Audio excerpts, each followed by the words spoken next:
ये सही है कि सत्र छोटा है, लेकिन समय के हिसाब से ये बहुत बड़ा है। आदरणीय अध्यक्ष जी, भारत के प्रति शक करने का एक स्वभाव कई लोगों का बना हुआ है और जब आजादी मिली तब से चल रहा है। खट्टे मीठे अनुभव भी रहे हैं, नोकझोंक भी रही है, कभी संघर्ष का माहौल भी रहा है। हमने वो किया, ये ठीक है। G2 ठीक है, G2 क्या G20 सर आपका नहीं। मैं अक्सर देखता हूं हम जैसे लोग छोटी आलोचना भी करते हैं, छोटी मोटी आलोचना जो कभी व्यक्तिगत नहीं होती है। आप कहते हो कि पाकिस्तान चले जाओ, अरे कभी देखा भी हो कितनी जगह है वहां। जिसको कहते थे कि मौन रहते हैं, उन्होंने मौन नहीं रही।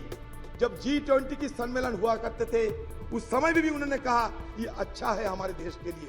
उस दिन विपक्ष सब कुछ बोलेगा, विपक्ष को जो मर्जी विपक्ष को बोलते रहेंगे। इसलिए महिला आरक्षण बोले।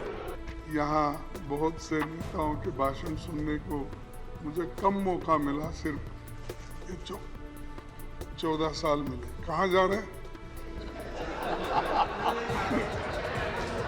नहीं, अरे सुनो जी, तुमको क्या इतिहास मालूम है? मैं बताता हूँ। पैट्रियट हमारे लोग हैं, जान हमारे लोग दिए, मर गए हमारे लोग, मजा आप उठा रहे हो और हमको सिखाते हो।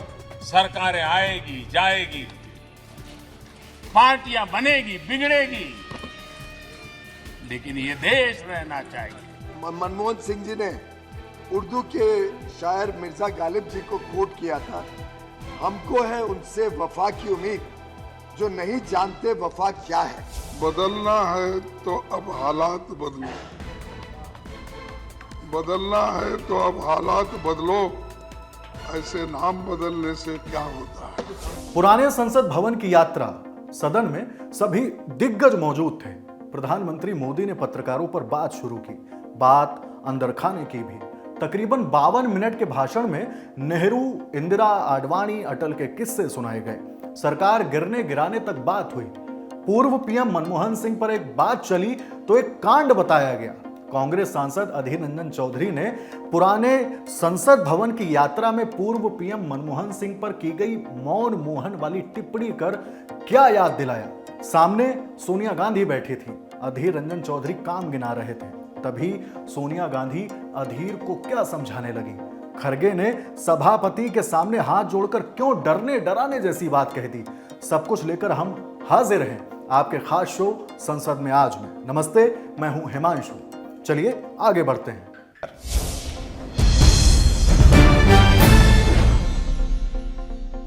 22 सितंबर तक चलने वाला संसद का विशेष सत्र आज यानी 18 सितंबर से शुरू हो गया।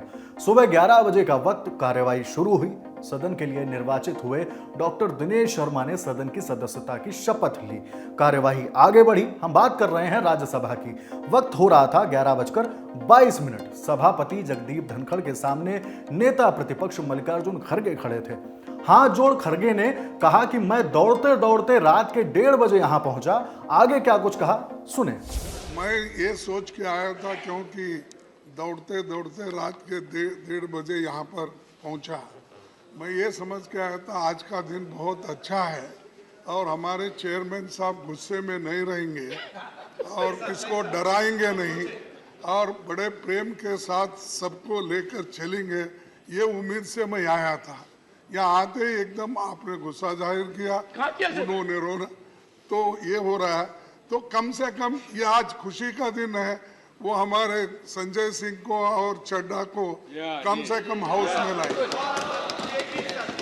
नहीं तो 2 मेंबर को बाहर, सर 2 मेंबर को बाहर रख के अगर पहला दिन इम्पोर्टेंट दिन स्पेशल सेशन रहने, हाँ अमृतकाल नहीं, अमृतकाल तो कहो, आप मेरे लिए विषकाल तो कहो, लेकिन मैं आपसे यही विनती करता हूँ बाहर मेंबर्स को रख के नहीं होता। पीठासीन उपसभापति हरिवंश के सामने नेता सदन पीयूष गोयल खड़े हुए। 75 वर्षों की संसदीय यात्रा को याद किया जा रहा था। 11:43 का वक्त। मनमोहन सिंह राज्यसभा में मौजूद थे। पीयूष गोयल उन्हीं से जुड़ा किस्सा सुना रहे थे। क्या कुछ हुआ देखना जरूरी है।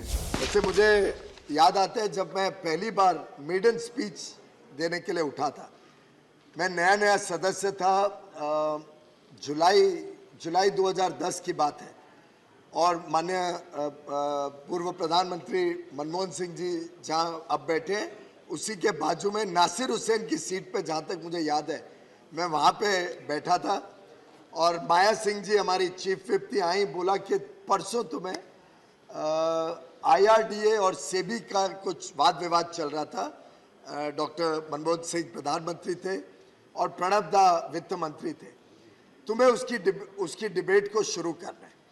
और मैं एकदम हैरान हो गया, 2 ही दिन हुए थे मुझे सदन में आए, शायद तब तक तो कुर्ता पजामा और जैकेट भी नहीं सिलवाया था। खैर, पीयूष गोयल ने उस दौरान स्पीच दी, उन्हें इसकी सराहना भी मिली। राज्यसभा में कैश फॉर वोट स्कैंडल की कहानी सुनाई गई। पीयूष गोयल ने पूर्व पीएम मनमोहन सिंह और सुषमा स्वराज के बीच हुई शेरो शायरी का जिक्र किया। मुझे याद आता है डॉक्टर मनमोहन सिंह जी हैं सामने, एक बार एक कैश फॉर वोट्स का स्कैंडल हुआ था, उसके ऊपर बड़ा गंभीर चर्चा भी चल रही थी, तो माननीय मनमोहन सिंह जी ने उर्दू के शायर मिर्जा गालिब जी को कोट किया था, हमको है उनसे वफा की उम्मीद जो नहीं जानते वफा क्या है। और उसी समय तुरंत माननीय सुषमा स्वराज जी जो उस तरफ बैठी थी, उन्होंने जवाब में कहा, कुछ तो मजबूरियां रही होंगी, यूं ही कोई बेवफा नहीं होता। अब चलते हैं नेता प्रतिपक्ष खरगे के बयान पर। खरगे ने कहा, आपके भाषण में आपके अचीवमेंट, आपके अनुभव और जो कुछ आप चाहते थे उन सभी चीजों को रखने की कोशिश की। यह बात नेता सदन पीयूष गोयल से कही जा रही थी। आगे शेरो शायरी भी शामिल हुई। बदलना है तो अब हालात बदलो, ऐसे नाम बदलने से क्या होता है। देना है तो युवाओं को रोजगार दो, सबको बेरोजगार करके क्या होता है। दिल को थोड़ा बड़ा करके देखो, लोगों को मारने से क्या होता है। दिल को थोड़ा बड़ा करके देखो, लोगों के मारने से क्या होता है। कुछ कर नहीं सकते तो कुर्सी छोड़ दो। बात में डराने से क्या होता है। बात में डराने से क्या होता है। अपनी हुक्मरानी पर तुम्हें गुरूर है, लोगों को डराने से धमकाने से क्या होता है। बदलना है तो अब हालात बदलो, ऐसे नाम बदलने से क्या होता है, और यहाँ से वहाँ जाने से और क्या होने वाला है। इस बीच एक मजेदार तस्वीर सामने आई। खरगे सदन की यात्रा से जुड़ी अपनी यादें लोगों के सामने रख रहे थे। इसी बीच कांग्रेस के राज्यसभा सांसद राजीव शुक्ला बगल से निकलने लगे। खरगे का हाथ टकरा गया। खरगे ने पूछा, कहां जा रहे हो। आगे क्या कुछ हुआ देखें।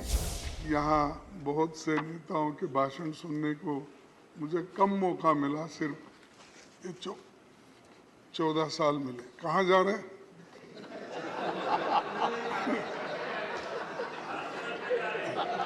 नहीं, बड़ी गड़बड़ी में जा रहे थे तो मुझे लगा, बड़ी गड़बड़ी में जा रहे तो मुझे लगा, तो इसलिए पूछा। ये टच करना कानून का उल्लंघन भी है। अब ये साहब, हमारे हाउस में उल्लंघन बहुत होते हैं, फिर भी आप दिलदार हैं, उसको संभाल लेते हैं। उसीलिए मैं बोला उसको, संजय सिंह को और चड्डा को बुला लो। आगे वही चिंता थी मेरे को, उधर गए फिर। मल्लिकार्जुन खरगे ने उदाहरण भी दिया तो किसका, अडानी का। खरगे ने कहा कि ये लोग नेहरू के बारे में बहुत कुछ बोलते हैं, ये सब छोड़ देना चाहिए। इतिहास तक बात पहुंची तो खरगे विपक्ष से क्या बोले, सुनिए। या आप पढ़े हो या अनपढ़ हो, आप गरीब हो या अमीर हो, सबको एक ही वोट और उसका वैल्यू भी एक ही। जो एक बड़ा अमीर आदमी फर्ज करो अदानी के जैसा, उसको भी एक ही वोट, उसका वैल्यू भी एक ही वोट। लेकिन आज हमारे जो कर्मचारी है, छोटे लोग हैं, काम करते, उनको भी एक ही वोट। ये किसने दिया? ये कॉन्स्टिट्यूशन जो बनाने वाले कांग्रेस के उस वक्त आजादी, जिन्होंने आजादी के लिए लड़े और ये दिलाए और ये ढांचा बना। इसीलिए आज भी अडल्ट फ्रेंचाइज से ये देश जिंदा है, एक है और इंक्लूसिव है। और ये इंक्लूसिव बोले तो थोड़ा सा डर होता है उनको। इंक्लूसिव बोले तो फिर इंडिया, उसको क्या करते हैं छोटा करने के लिए, हमारे नड्डा साहब इंडी बोलते हैं। ठीक है, उसीलिए तो बोलो नाम बदलने से कुछ नहीं होता। इंडी बोलो और कुछ भी बोलो, हम है इंडिया। खरगे पंडित नेहरू से जुड़े किस्से सुना रहे थे। बोले कि अक्सर अपने सहयोगियों और युवा सांसदों को डिबेट्स के दौरान धैर्य से नेहरू सुनते थे। अगला तंज प्रधानमंत्री मोदी पर था। हाँ, बाबा साहब अम्बेडकर को देखो, नहीं अरे सुनो जी, तुमको क्या इतिहास मालूम है, मैं बताता हूँ। जब कोई भी पार्टी बनाते हैं तो अलग अलग पार्टी में होते हैं, तो वो बाद में बहस करता हूं मैं आपसे, आओ मेरे पास भी सब सबूत है। सर, नेहरू जी के बारे में बहुत बातें बोलते हैं अपोजिशन के लोग, खासकर बीजेपी के लोग। ये छोड़ दीजिए, जो आदमी 14 साल जेल में रहकर सब कुछ सहन करके देश के बुनियाद डाल के, बड़े बड़े कारखाने बना के, पब्लिक सेक्टर बना के, नौकरियां दे के इतने बनाए, वो बुनियाद डालने के बाद देश बढ़ा और 5 ही साल में हम आगे बढ़े। इस पर नेता सदन पीयूष गोयल उठ खड़े हुए तो नेता प्रतिपक्ष मल्लिकार्जुन खड़गे ने कहा, अरे मैंने आपकी तारीफ की है। तकरीबन 1 घंटे की स्पीच के आखिर में खड़गे ने G20 को लेकर भी प्रधानमंत्री मोदी पर तंज कसना शुरू कर दिया। इस पर विपक्ष के साथी तो हंसे, लेकिन सभापति जगदीप धनखड़ ने साफ कह दिया कि आपका यह स्तर तो नहीं हो सकता। फिर हमने वो किया, ये किया, ये ठीक है, G2 ठीक है, G2 क्या G20 सर, नहीं, क्योंकि वो जीरो में कमल का फूल ही दिखता था। अब देखिए साहब, वो आप देखिए, वेरी गुड बात। हाँ, आप देखिए वो कभी भी एडवर्टाइजमेंट। खड़गे जी, आपका स्तरीय नहीं है, आपका स्तर नहीं है, आपका स्तर नहीं है। वो तो मेहरबानी करके G20 की मजाक मत उड़ाइए। G20 बहुत अरे बड़ा मजाक समूह नहीं है। भाई। पीयूष गोयल की बात से खड़गे नाराज हो गए। उन्होंने कहा कि हमारे लोगों ने जान दी और मजा आप लोग उठा रहे हैं। पूरा बयान कुछ ऐसा था। सर, मैं ईमानदारी के साथ कहता हूं, देश की जब बात आती है उसमें हम सब लोग एक है, उसमें कोई फर्क नहीं। लेकिन तुम बार बार वो गुत्ता मत लो, तुम भी पैट्रियट हो। पैट्रियट हमारे लोग हैं, जान हमारे लोग दिए, मर गए हमारे लोग, मजा आप उठा रहे हो और हमको सिखाते हो। बात शेर से शुरू हुई थी, खत्म भी कुछ इसी अंदाज में हुई। हमारी वतन परस्ती के अनगिनत तारीखें हैं, हमारी वतन परस्ती के अनगिनत तारीखें हैं, बेशुमार खिस्सा है। हो भी क्यों ना वतन से मोहब्बत, हो भी क्यों ना वतन से मोहब्बत, ये तो हमारे ईमान की हिस्सा है। एक एक कर सदस्यों ने अपनी बातें रखी। 2:19 का वक्त हो रहा था। पीठासीन उपसभापति ममता मोहंता के सामने मनोज झा अपनी बात रखने के लिए खड़े हुए। सरोजनी नायडू जी को बुलाया गया बोलने के लिए, संभवतः 11 दिसंबर 1946 को। कम लोगों को यहां पता होगा कि सरोजनी नायडू जी बिहार से चुनकर संविधान सभा में आई थी। तो उनको चेयरमैन साहब ने कहा कि अब बुलबुले हिंद, नाइटिंगेल ऑफ इंडिया आएंगी, लेकिन कविता में अपनी बात कहेंगी, प्रोज में नहीं कहेंगी। उन्हें थोड़ा बुरा लगा, मजाक में ही सही। उन्होंने कहा कि आपका अब ये व्यवहार, आपका ये कहना अनकॉन्स्टिट्यूशनल है। तो उन्होंने कहा नहीं, फिर भी सुनाना होगा। तो उन्होंने एक चीज सुनाई जो मैं पेश नजर कर रहा हूं माननीय सभापति जी को। सुबह बड़ी बेसब्री से वो कह रहे थे कि ह्यूमर चला गया, तो उन्होंने सुनाया कि बुलबुल को गुल मुबारक, गुल को चमन मुबारक, रंगीन तबीयतों को रंगे सुखन मुबारक। तो ये मैं ये बता रहा हूं कि ये हमारा ध्येय था। अब सुबह चर्चा की, हमारे लीडर ऑफ द हाउस ने बड़ी खूबसूरत चर्चा की और जिक्र किया सर्वपल्ली राधाकृष्णन का। यहां ठीक सामने सर्वपल्ली राधाकृष्णन। उन्होंने एक बात कही थी और मैं वो श्लोक पढ़ना चाहता हूं। मृदुना दारुणं हंति मृदुना हंत्य दारुणम, मृदुना दारुण हंति मृदुना हंत्य दारुणम, ना साध्यं मृदुना किंचित तस्मात् तीव्रतरं मृदु। इसका आशय यह है माननीय सभापति, उपसभापति जी, कि अग्रेशन से, अग्रेसिव बिहेवियर से आप चीजें हासिल नहीं कर सकते। इस देश में मेरे विद्वान साथियों ने उधर से उपलब्धियां गिनाई, हमारे कुछ विद्वान साथियों ने यहां से कमियां गिनाई, मैं दोनों के बीच में चुनौतियां गिनाना चाहता हूं। मनोज झा ने कहा कि 140 करोड़ लोगों का यह भवन है, चाहे यह पुराना वाला हो या फिर नया वाला। मनोज झा ने आगे कहा कि बंटवारे के बावजूद उतनी घृणा, उतनी नफरत, पीड़ा के बावजूद नहीं थी। मनोज झा ने हाथ जोड़कर क्या विनती की, सुनिए। तो मैं हाथ जोड़ के विनती करूंगा, सरकार जरूर बनाइए, अगला चुनाव भी लड़ेंगे, खूब दिल से लड़ेंगे। इंडिया भी रहेगा, भारत भी रहेगा, कोई में से एक चॉइस नहीं है, क्योंकि हमको इंडिया भारत करके जम्बू द्वीप तक नहीं जाना है। मैं सिर्फ इतना कहूंगा कि वो जो मेलजोल की सीमेंट है उसका खात्मा हो रहा है, उसको बचाइए। पाकिस्तान चले जाओ, इन बयानों पर मनोज झा ने नाराजगी जाहिर की। मैं अक्सर देखता हूं हम जैसे लोग छोटी आलोचना भी करते हैं, छोटी मोटी आलोचना जो कभी व्यक्तिगत नहीं होती है। आप कहते हो कि पाकिस्तान चले जाओ, अरे कभी देखा भी हो कितनी जगह है वहां का भूगोल क्या है, इतने लोग नहीं अट पाएंगे। मान लीजिए कि 65% लोगों ने आपको पिछली बार वोट नहीं किया, सबको पाकिस्तान भेज दोगे? ऐसी कोई व्यवस्था होती है? यहीं मेलजुल से रहना है। उन्होंने आलोचना पर जवाबों की तस्वीर खींच दी। मनोज झा ने कहा कि बेरोजगारी हम सब की पॉलिटिक्स खत्म कर देगी। आगे वह बोले, इस देश की बड़ी आबादी से जो हम देशभक्ति का प्रमाण पत्र मांगते हैं वो नहीं चलेगा। मैं साहिर को जाता हूं और वहीं खत्म कर दूंगा, आपको घंटी बजाने की जरूरत नहीं पड़ती। आओ कि आज गौर करें इस सवाल पर। देखे थे हमने वो हंसी ख्वाब क्या हुए, दौलत बढ़ी तो मुल्क में अफलास क्यों बढ़ा, खुशहाली आवाम के असबाब क्या हुए, जो अपने साथ साथ चले कुएदार तक, वो दोस्त वो रफीक वो अहबाब क्या हुए।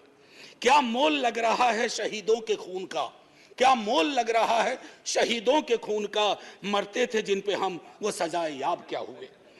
बेकस बरहनगी को कफन तक नहीं नसीब, वो वादा आए अतलसों के मुखाब क्या हुए। जमहूरियत नवाज बशर दोस्त अमन ख्वाह, खुद को जो खुद दिए थे वो अलकाब क्या हुए। मजहब का रोग आज भी क्यों लाइलाज है, मजहब का रोग आज भी क्यों लाइलाज है, वो नुस्खा हाय नादिर व नायाब क्या हुए। हर कूचा शोला जा रहे हर शहर कत्लगाह, यकजहतिया हयात के आदाब क्या हुए। सहराए तीरगी में भटकती है जिंदगी, उभरे थे जो उफक पे वो माताब क्या हुए। मुजरिम हूं अगर मैं तो गुनहगार तुम भी हो, मुजरिम हूं अगर मैं तो गुनहगार तुम भी हो, ए रहबराने कौम खताकार तुम भी हो। अब बात करते हैं लोकसभा की। अध्यक्ष ओम बिरला ने G20 शिखर सम्मेलन के सफल आयोजन के लिए प्रधानमंत्री नरेंद्र मोदी को बधाई दी। इसके बाद लोकसभा अध्यक्ष ने सदस्यों से दस्तावेजों को सदन के पटल पर रखने को कहा। 11:15 का वक्त। संसद भवन की यात्रा को लोकसभा अध्यक्ष ने सदस्यों के बीच में रखा। उन्होंने बताया कि अब से कार्यवाही नए संसद भवन में होगी। प्रधानमंत्री नरेंद्र मोदी सदन की यात्रा बताने के लिए उठ खड़े हुए। चंद्रयान 3, G20 सम्मेलन और अफ्रीकन यूनियन से होते हुए बात शक तक पहुंची। दरअसल यह पीएम मोदी का तंज था, किस पर यह आप तय करिए।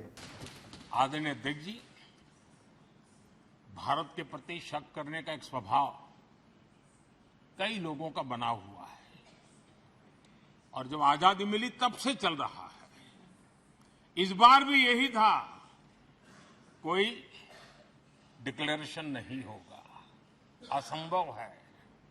लेकिन ये भारत की ताकत है कि वह भी हुआ और विश्व सर्वसम्मति से एक साझा घोषणा पत्र लेकर के आगे का रोड मैप लेकर के यहां से प्रारंभ हुआ है। अब मोदी ने एक वाकये का जिक्र किया जब उन्होंने संसद की चौखट पर माथा टेककर सदन में प्रवेश किया था। आदरणीय अध्यक्ष जी, मैं पहली बार जब संसद का सदस्य बना और पहली बार एक सांसद के रूप में इस भवन में मैंने प्रवेश किया तो सहज रूप से मैंने इस संसद भवन के दौर पक्ति पर अपना शीश झुका करके इस लोकतंत्र के मंदिर को श्रद्धा भाव से नमन करते हुए मैंने पैर रखा था। वो पल मेरे लिए भावनाओं से भरी हुई थी। मैं कल्पना नहीं कर सकता था, लेकिन भारत के लोकतंत्र की ताकत है, भारत के सामान्य मानवीय की लोकतंत्र के प्रति श्रद्धा का प्रतिबिंब है कि रेलवे प्लेटफॉर्म पर गुजारा करने वाला एक गरीब परिवार का बच्चा पार्लियामेंट पहुंच गया था।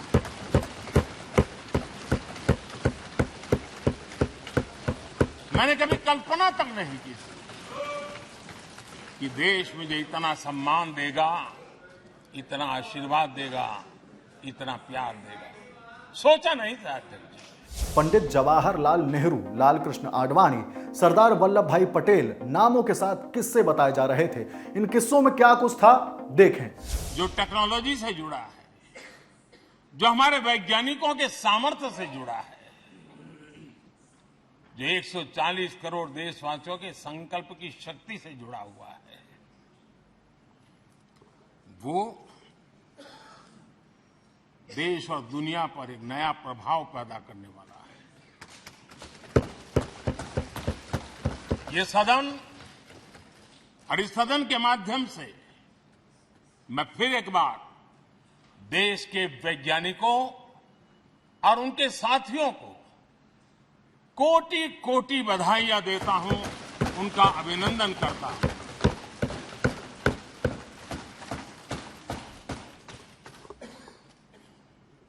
आदरणीय अध्यक्ष जी,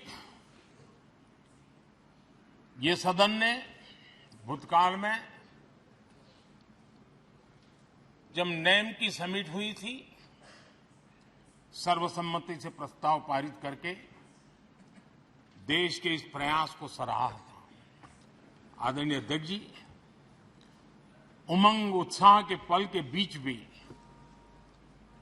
कभी सदन की आंख से आंसू भी बहे। ये सदन दर्द से भर गया जब देश को 3 अपने प्रधानमंत्री उनको अपने कार्यकाल में ही खोने की नौबत आई, नेहरू जी, शास्त्री जी और इंदिरा जी। तब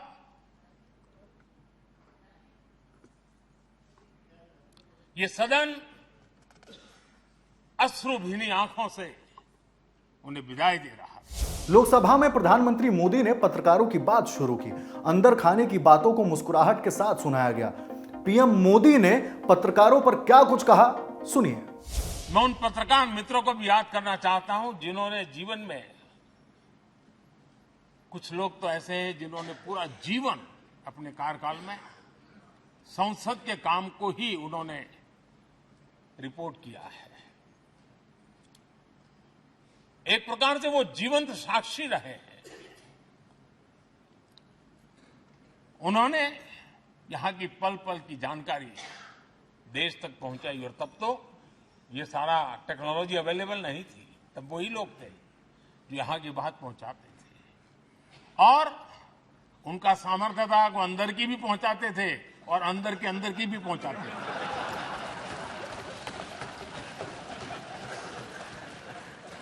सदन की यात्राओं को सुनाते प्रधानमंत्री मोदी ने पंडित नेहरू का जिक्र एक बार फिर दोहराया गया पूर्व प्रधानमंत्री अटल बिहारी वाजपेयी का वो बयान कि सरकारें आएंगी जाएंगी, लेकिन ये वो सदन है जहां पंडित जी को इसलिए भी याद किएगा, अनेक बातों के लिए याद करेगा, लेकिन हम जरूर याद करेंगे इसी सदन में पंडित नेहरू का at the stroke of midnight की गूंज हम सबको प्रेरित करती रहेगी। और इसी सदन में अटल जी ने कहा था, वो शब्द आज भी गूंज रहे हैं इस सदन में, सरकारें आएगी जाएगी, पार्टियां बनेगी बिगड़ेगी, लेकिन ये देश रहना चाहिए। लोकसभा में प्रधानमंत्री मोदी ने जैसे ही आर्टिकल 370 की बात रखी, वैसे ही विपक्षी दलों की ओर से आवाजें तेज होने लगी। पीएम मोदी ने आखिर क्या कहा था, यहां सुने। अनेक ऐतिहासिक निर्णय, दशकों से लंबित विषय, उनका स्थायी समाधान भी इसी सदन में हुआ। आर्टिकल 370 ये सदन हमेशा हमेशा गर्व के साथ कहेगा कि सदन के कारण one nation one tax, one nation one tax, GST का निर्णय भी इसी सदन ने किया। One rank one pension, OROP, ये भी इसी सदन ने देखा। भारत के लोकतंत्र में तमाम उतार चढ़ाव पर बात करते हुए मोदी ने आगे कहा कि दुनिया के लोगों को आज भी अचरज होता है कि यह सदन है जिसमें कभी 4 सांसद वाली पार्टी सत्ता में थी और 100 सदस्यों वाली पार्टी विपक्ष में बैठती थी। यही सदन है जिसमें 1 वोट से अटल जी की सरकार गई थी और लोकतंत्र की गरिमा को बढ़ाया था। अब बारी थी कांग्रेस पर तंज की। और इसी सदन में मनमोहन जी की सरकार कैश फॉर वोट को भी, उस कांड को भी सदन ने देखा है। इस देश में 2 प्रधानमंत्री ऐसे रहे, मोरारजी भाई वीपी सिंह। एक प्रकार से कांग्रेस में जीवन खपाया था, लेकिन एंटी कांग्रेस गवर्नमेंट का नेतृत्व कर रहे थे। बहुत सी बातें ऐसी थी जो सदन में हर किसी की ताली की हकदार थी, लेकिन शायद राजनीति उसमें भी आड़े आ रही। नेहरू जी के योगदान का गौरव गान अगर इस सदन में होता है, कौन सदस्य होगा जिसको ताली बजाने का मन न करे। अब बारी थी पश्चिम बंगाल के बहरामपुर से कांग्रेस सांसद अधीर रंजन चौधरी की। नजदीक ही कांग्रेस की संसदीय समिति के चेयरपर्सन सोनिया गांधी, केरल के वायनाड से सांसद राहुल गांधी समेत पूरा खेमा बैठा हुआ था। अधीर रंजन चौधरी ने पंडित नेहरू, अटल बिहारी वाजपेयी के योगदान को याद किया। साथ ही प्रधानमंत्री मोदी के मनमोहन सिंह वाले बयान पर क्या जवाब दिया, सुनिए। हमारे खिलाफ सारे पाबंदी लगाए रहे थे, उसको हटाने के काम किसने किया था? हमारे मनमोहन सिंह जी, जिसको कहते थे कि मौन रहते हैं, उन्होंने मौन नहीं रही। जब G20 की सम्मेलन हुआ करते थे, उस समय भी उन्होंने कहा ये अच्छा है हमारे देश के लिए।